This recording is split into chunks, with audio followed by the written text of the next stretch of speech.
Hola, bienvenido al canal. Hoy vamos a hablar del próximo gran colapso. El próximo gran colapso es ahora. La caída del mercado de 2008 nunca terminó. Resultó ser una patada y la misma gente que provocó el crash sigue haciendo las mismas tonterías dentro del mercado de derivados, ya que ese mismo mercado sigue sin estar regulado. Se están beneficiando de las ganancias a corto plazo a riesgo de matar a sus instituciones y potencialmente a la economía mundial. Solo que esta vez es mucho peor. Los banqueros abusaron de las cantidades menores de apalancamiento para la burbuja de 2008 y desde entonces han abusado de cantidades mucho más grandes de apalancamiento, creando así una burbuja especulativa aún mayor. No solo en el mercado de valores y derivados, sino también en el mercado de las criptomonedas, con un apalancamiento 100 veces mayor.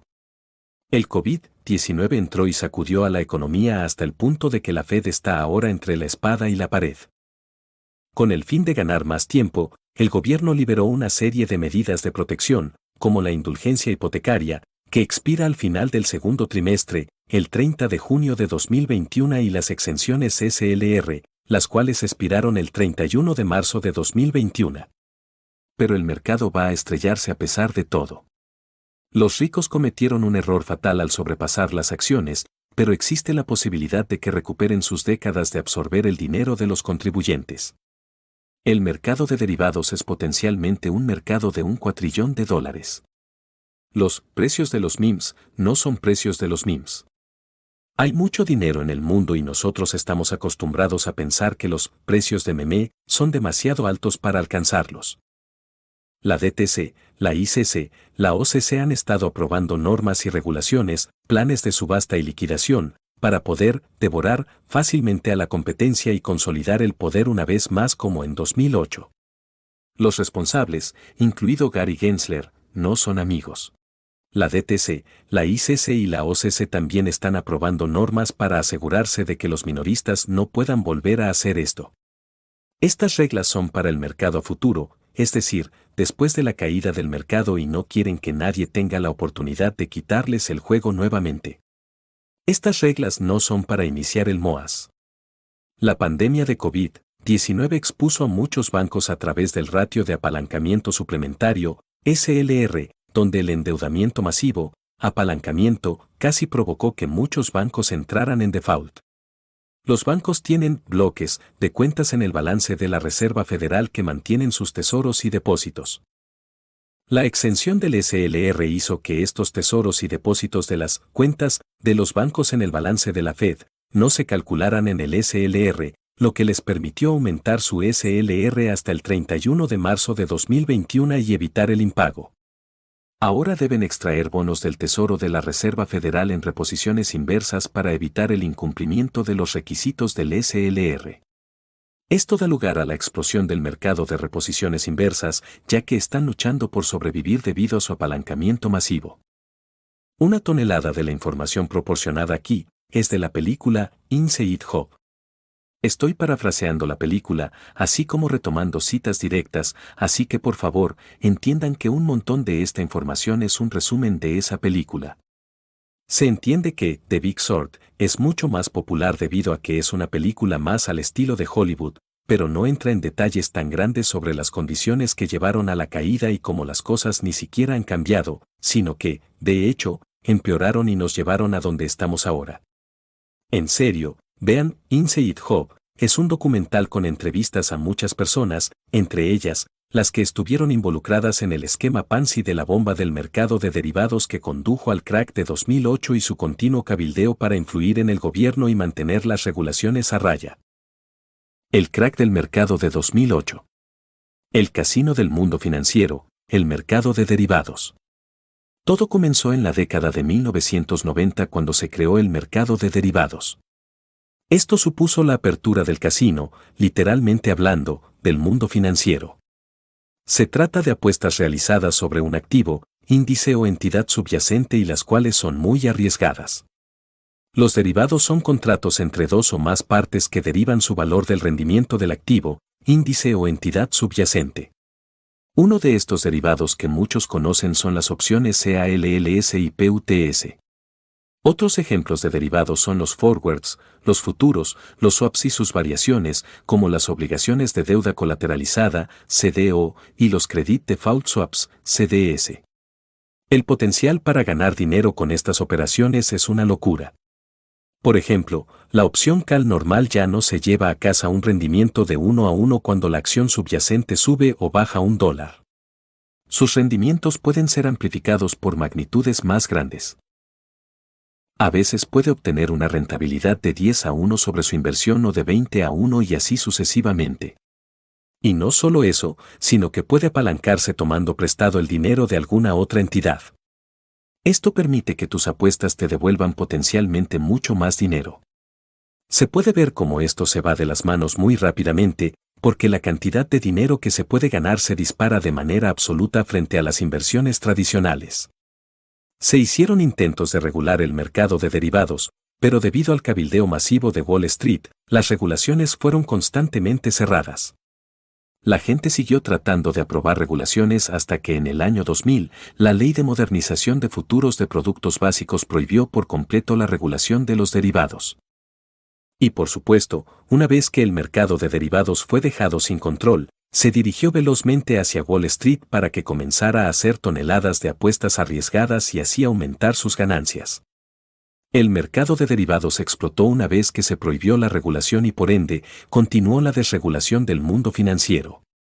Se puede ver que a partir del año 2000, el mercado de derivados acumulados ya estaba fuera de control. En la parte inferior de la lista hay dos entradas de derivados, las que se conocen como valor de mercado y valor nocional. El valor de mercado es el valor del derivado a su precio de negociación actual.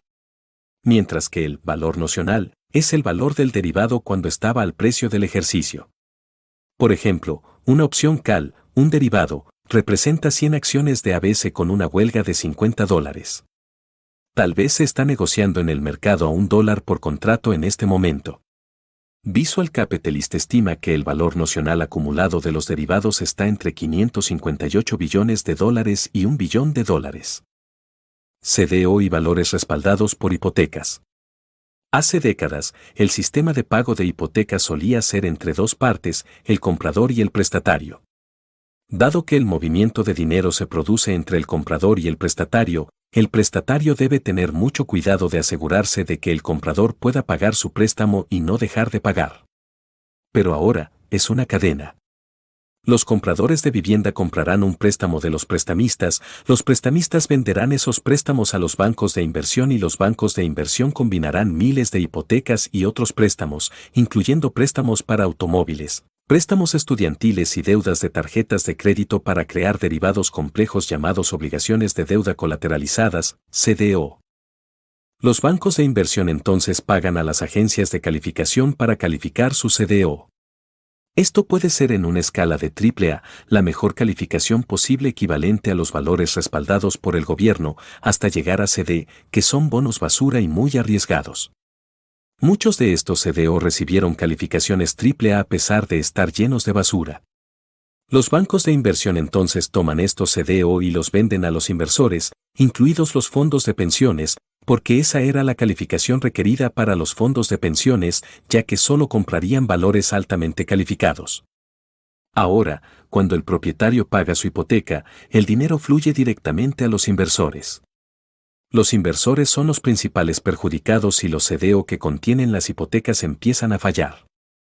La burbuja de los préstamos, subprime, embalados en CDO. Este sistema se convirtió en una bomba de tiempo activa debido al potencial de ganancias gratuitas a corto plazo. A los prestamistas no les importaba si un prestatario podía pagar, así que empezaban a dar préstamos todavía más arriesgados. A los bancos de inversión tampoco les importaba si había préstamos más riesgosos, porque cuantos más CDO vendían a los inversores, más beneficios obtenían. Y a las agencias de calificación no les importaba porque no había restricciones regulatorias y no había responsabilidad si sus calificaciones de los CDO resultaban ser erróneas. Por esto mismo fue que se volvieron locos y provocaron un flujo de más y más préstamos y por ende, de más y más CDO. Entre 2000 y 2003, el número de préstamos hipotecarios concedidos cada año casi se cuadruplicó. No les importaba la calidad de la hipoteca, lo que les importaba era maximizar el volumen y obtener beneficios de ella. A principios de la década del 2000 hubo un gran aumento en los préstamos más arriesgados, conocidos como préstamos subprime. Se trata de préstamos otorgados a personas que tienen bajos ingresos, un historial de crédito limitado, un mal crédito, etc. Estas personas corren un gran riesgo de no pagar sus hipotecas. Era un tipo de préstamo depredador, porque buscaba compradores potenciales de viviendas que nunca podrían pagar sus hipotecas para poder seguir empacándolas en CDO. De hecho, los bancos de inversión prefirieron los préstamos de alto riesgo, ya que tenían tasas de interés mucho más altas y más beneficios para ellos. Así que los bancos de inversión tomaron estos préstamos subprime, los empaquetaron en CDO y aún así muchos de ellos recibieron calificaciones AA. Estos pueden ser considerados CDO tóxicos debido a su alta capacidad de incumplir y fallar a pesar de sus calificaciones. De este modo, casi cualquiera podría tener un hogar ahora. Las compras de viviendas y los precios de las mismas se dispararon y esto no importaba porque todos en la cadena ganaban dinero en un mercado no regulado. La codicia a corto plazo en riesgo de fracaso institucional y económico. En Wall Street, los bonos anuales en efectivo comenzaron a aumentar. Los traders y los CEOs se hicieron extremadamente ricos en esta burbuja mientras continuaban bombeando CDO cada vez más tóxicos en el mercado. Lehman Bros fue uno de los principales aseguradores de préstamos de alto riesgo y su CEO solo se llevó a casa más de $485 millones en bonos. Y todo fue ganancia a corto plazo, con alto riesgo y sin preocuparse por el posible fracaso de su institución o de la economía en general. Cuando las cosas se derrumbaron, no necesitarían devolver sus bonificaciones y ganancias. Literalmente estaban arriesgando toda la economía mundial en aras de los beneficios a corto plazo. Durante la burbuja de 2000 a 2007, los bancos de inversión se endeudaron fuertemente para comprar más préstamos y crear más CDO. La proporción de bancos que pedían dinero prestado y su propio dinero era su apalancamiento. Cuanto más piden prestado, mayor es su apalancamiento. Abusaron del apalancamiento para continuar batiendo beneficios. Y siguen abusando de la influencia masiva hasta el día de hoy. Incluso podría tratarse de un apalancamiento mucho mayor ahora de lo que era en la burbuja de hace años dentro del mercado de la vivienda. En 2004, Henry Paulson, el CEO de Goldman Sachs, ayudó a presionar a la SS para que relajara los límites al apalancamiento, permitiendo a los bancos aumentar bruscamente sus préstamos. Básicamente, la SS permitió a los bancos de inversión apostar mucho más. Los bancos de inversión aumentarían alrededor de 33-1 el apalancamiento en el momento de la caída de 2008. Lo que significa que si se produjera una disminución del 3% en su base de activos, los dejaría insolventes. Henry Paulson se convertiría más tarde en el secretario del Tesoro de 2006 a 2009. Él fue solo uno de los muchos ejecutivos de Wall Street que eventualmente llegaron a ocupar cargos de gobierno, incluyendo al infame Gary Gensler, el actual presidente de la SEC, quien ayudó a bloquear las regulaciones del mercado de derivados.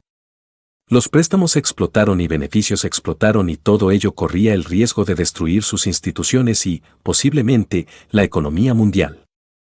Algunos de estos bancos sabían que eran demasiado grandes para quebrar y podían presionar para rescatarlos a expensas de los contribuyentes. Especialmente cuando empezaron a colocar a sus propios ejecutivos en posiciones de poder. Swaps de cobertura por impago CDS. Para añadir otra bomba al sistema, AIG, la compañía aseguradora más grande del mundo, se metió en el juego con otro tipo de derivado. Comenzaron a vender swaps de default CDS. Para los inversores que poseían CDO, los CDS funcionaban como una póliza de seguro. Un inversor que adquirió un CDS pagó a AIG una prima trimestral. Si el CDO fallaba, AIG prometió pagar al inversor por sus pérdidas. Piensa en esto como cuando alguien asegura un coche. Tú estás pagando primas, pero si tienes un accidente, el seguro pagará, al menos algunas veces. Pero a diferencia de los seguros regulares, donde solo puedes asegurar tu coche una vez, los especuladores también pueden comprar CDS de AIG para apostar contra los CDO que no poseen. De repente podrías tener una sensación de rehipotecación donde 50 o 100 entidades podrían tener seguro contra un CDO. Si has visto The Big Short, es posible que recuerdes los Credit Default Swaps, CDS, porque son los que Michael Burry y otros compraron para apostar contra los CDO de hipotecas subprime. Los CDS no estaban regulados, así que AIG no tenía que reservar dinero para cubrir pérdidas potenciales. En cambio, AIG pagó a sus empleados enormes primas en efectivo tan pronto como se firmaron los contratos para incentivar la venta de estos derivados. Pero si el CDO se estropeaba más tarde, AIG estaría en el anzuelo. Pagó a todos ganancias a corto plazo mientras empujaba la cuenta a la propia compañía sin preocuparse por pagar esa misma cuenta si la mierda golpeaba el ventilador. Una vez más se recompensaba a las personas con beneficios a corto plazo por asumir esos riesgos enormes. La división de productos financieros de AIG en Londres emitió más de $500.000 millones en CDS durante la burbuja. Muchos de estos CDS fueron para CDO respaldados por hipotecas de alto riesgo. Los 400 empleados de AIG obtuvieron $3.500 millones entre 2000 y 2007 y el jefe de AIG, personalmente, hizo $315 millones. El crash y el consumo de bancos para consolidar el poder. A finales de 2006, Goldman Sachs lo llevó un paso más allá.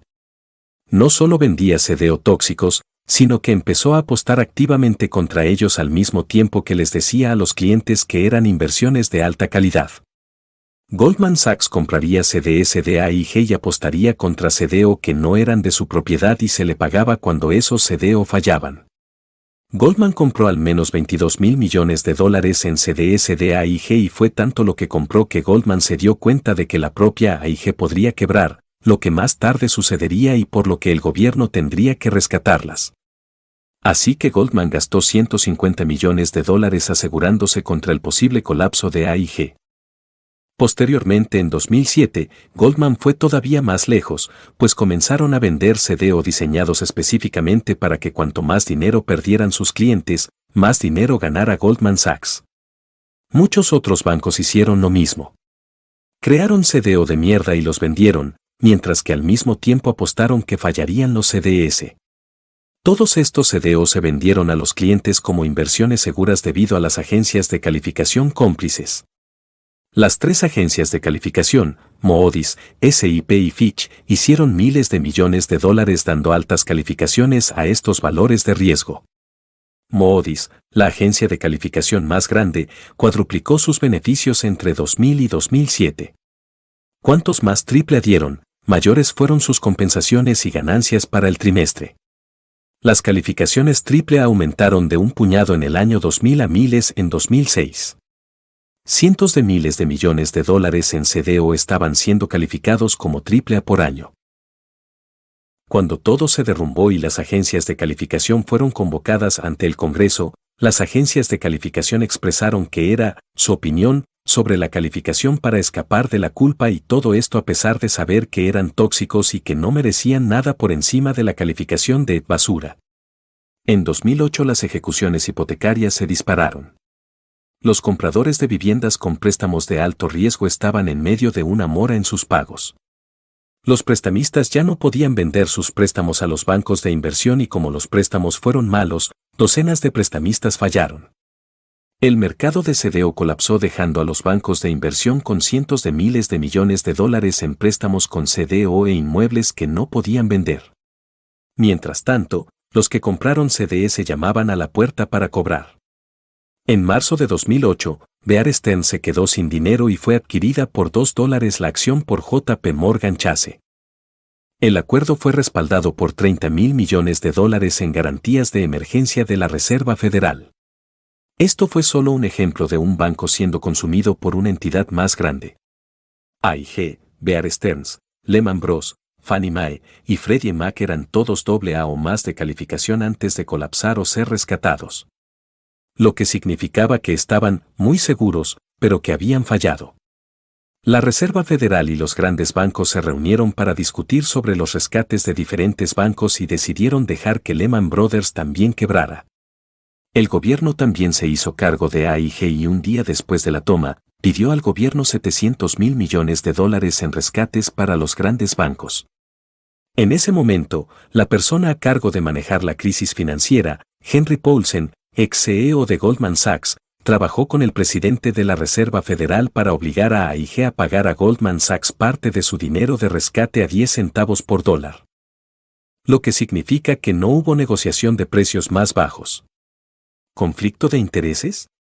Mucho. La Fed y Henry Paulson también obligaron a AIG a renunciar a su derecho a demandar a Goldman Sachs y otros bancos por fraude. Esto no es más que un pequeño vistazo de la consolidación del poder en los grandes bancos desde la caída de 2008. Dejaron que otros fracasaran y se apoderaron de sus activos en la crisis. Después del desplome de 2008, los grandes bancos son más poderosos y están más consolidados que nunca y las normas de la DTC, la primera CC y la OCC planean empeorar la situación a través de los planes de subasta y liquidación en los que los grandes bancos pueden, una vez más, consumir a otras entidades que no cumplan con sus obligaciones. El juego de la codicia del mercado de derivados. Después de la crisis, el sector financiero trabajó más que nunca para luchar contra la reforma. En 2010 el sector financiero empleaba a más de 3.000 cabilderos, más de 5 por cada miembro del Congreso. Entre 1998 y 2008, la industria financiera gastó más de 5.000 millones de dólares en cabildeo y contribuciones a campañas y desde la crisis están gastando aún más dinero. El presidente Barack Obama hizo una fuerte campaña por el cambio y la reforma de Wall Street, pero cuando asumió el cargo, no se aprobó nada sustancial. Sin embargo, esto se remonta a décadas atrás, pues el gobierno ha estado en el bolsillo de los ricos durante mucho tiempo, ambos partidos, ambos bandos, y su influencia mediante el cabildeo, sin duda, impidió que se produjera un cambio real. Así que su estrategia de jugar en el mercado de derivados estaba verde para seguir desenfrenado tras la crisis de 2008 y los rescates masivos del gobierno a expensas de los contribuyentes. Ahora hay más consolidación de los bancos, más consolidación de poder, más años de desregulación y más de una década de manejos para continuar en el juego. Y al igual que en 2008, está sucediendo de nuevo. Estamos al borde de otra caída del mercado y una posible crisis financiera global. El nuevo juego se ve hoy como el COVID-19 le hizo un corte superior al sistema. Abuso de los valores respaldados por hipotecas comerciales. No es solo House of Cards, donde se ha abusado del mercado del tesoro de EU, esta vez se trata de un abuso de muchas formas de garantías y valores. Es lo mismo que en 2008, pero mucho peor debido a los montos aún mayores de apalancamiento en el sistema, además de enormes cantidades de liquidez e inflación potencial del dinero de estímulo de la crisis del COVID-19. He aquí un extracto de The Bigger Sort. Los libros cocinados de Wall Street impulsaron la crisis financiera de 2008. Está pasando de nuevo. Un analista de la industria ha descubierto una contabilidad creativa a una escala sorprendente en el mercado inmobiliario comercial de manera similar a los préstamos engañosos concedidos a mediados de los 00s para bienes raíces residenciales, esto según los registros financieros examinados por el analista y revisados por The Intercept. Un estudio académico reciente a gran escala respalda su conclusión, encontrando que bancos como Goldman Sachs y Citigroup han reportado sistemáticamente datos de ingresos erróneamente inflados que comprometen la integridad de los valores resultantes. Ahora puede estar ocurriendo de nuevo, esta vez no con valores hipotecarios residenciales basados en préstamos para viviendas, sino con valores comerciales respaldados por hipotecas o CMBS basados en préstamos para empresas. Y este esquema de toda la industria está chocando como un colapso del mercado inmobiliario comercial en medio de la pandemia, la cual tiene a los inquilinos de negocios en todo el país en un estado de incapacidad para hacer sus pagos.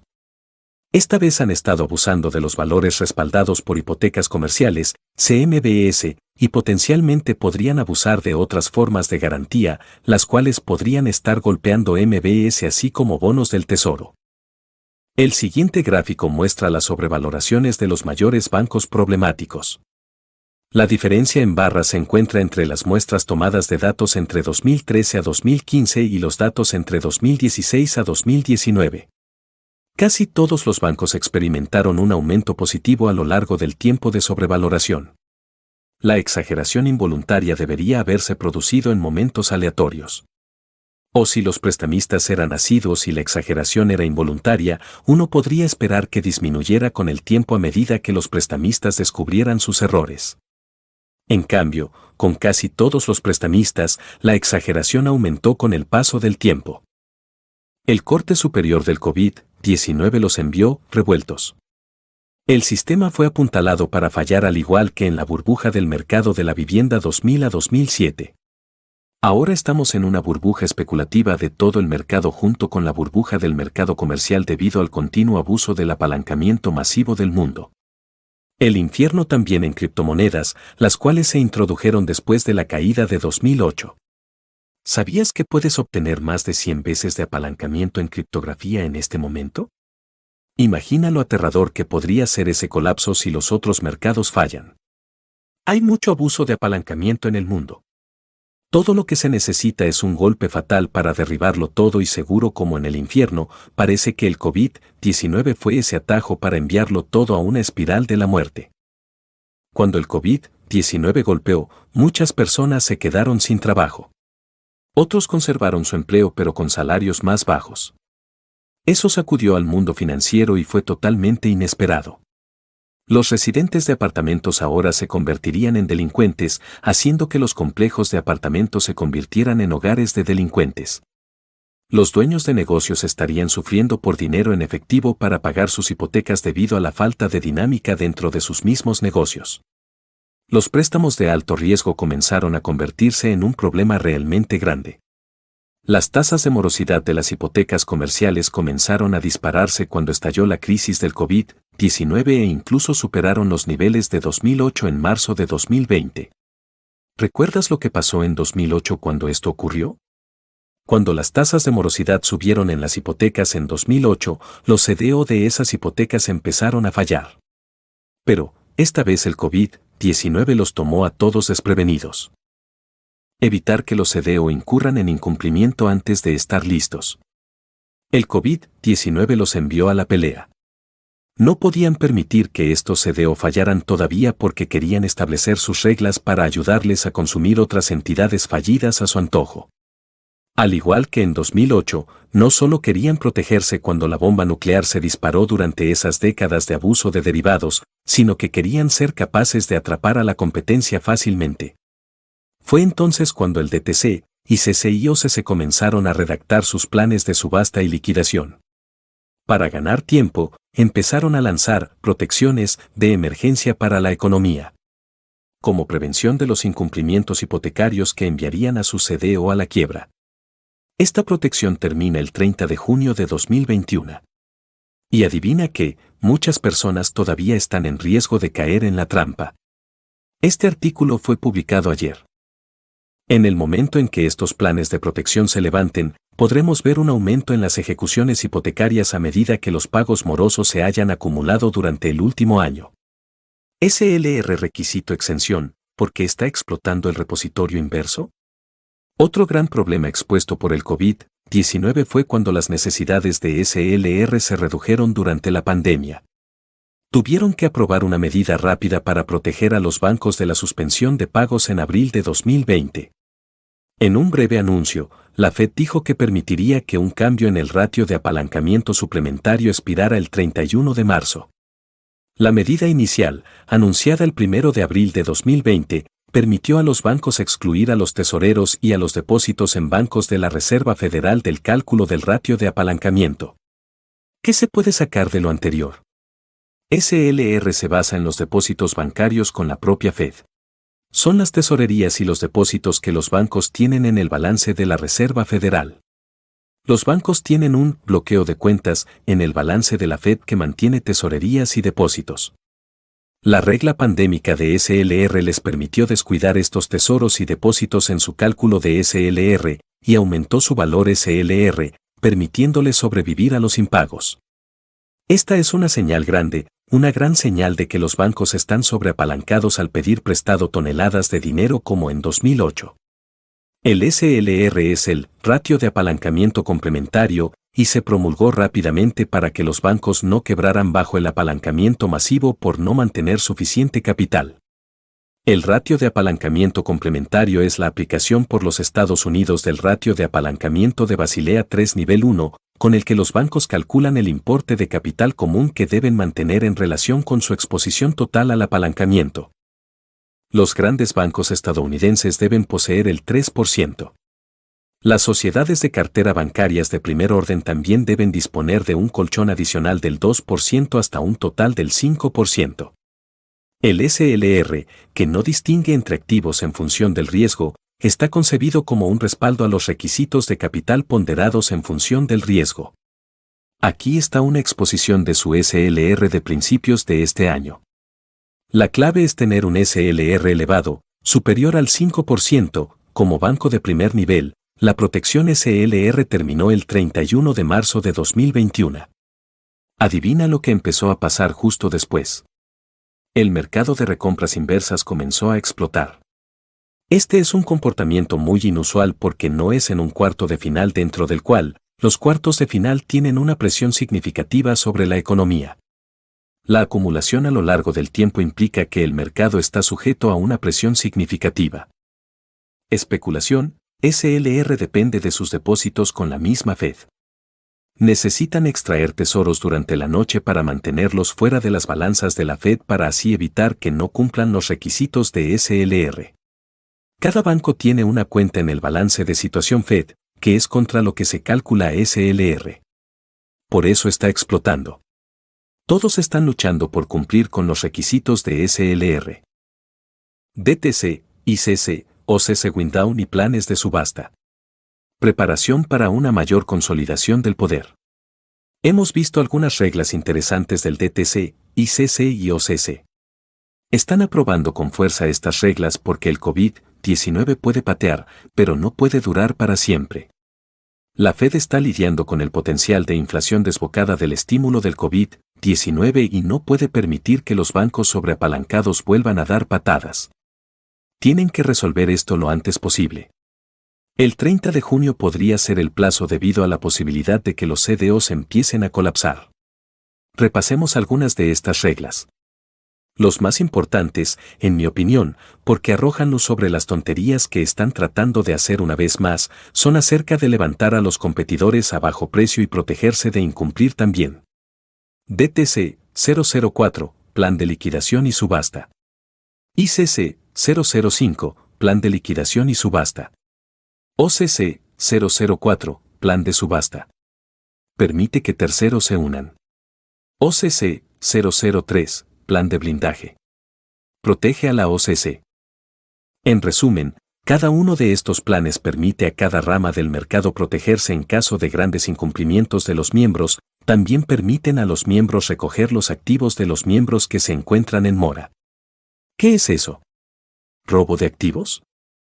En otras palabras, es más concentración de poder. Menos competencia. No me sorprendería que muchos bancos, grandes y pequeños, fondos de cobertura e instituciones financieras, se evaporaran y consumieran después de este colapso y nos quedemos con unas pocas entidades masivas electas. Eso es, después de todo, exactamente lo que están planeando. No podían permitir que el choque del COVID-19 hiciera estallar su enorme burbuja especulativa de derivados tan pronto. Llegó demasiado pronto para que no todos colapsaran en lugar de solo unos pocos. Habría aniquilado toda la economía aún más de lo que lo hará una vez que esta bomba se haya lanzado finalmente. Signos de un próximo colapso. ICC 014, Incentivos para las permutas de cobertura por incumplimiento crediticio. Un comentario sobre este subreddit me hizo revisar una norma aprobada por la CPI. Voló por debajo del radar y es otra señal de que se avecina un accidente. Esto es ICC 014. Aprobada y efectiva a partir del 1 de junio de 2021. Parece aburrido al principio, ¿verdad? Es por eso que voló bajo el radar.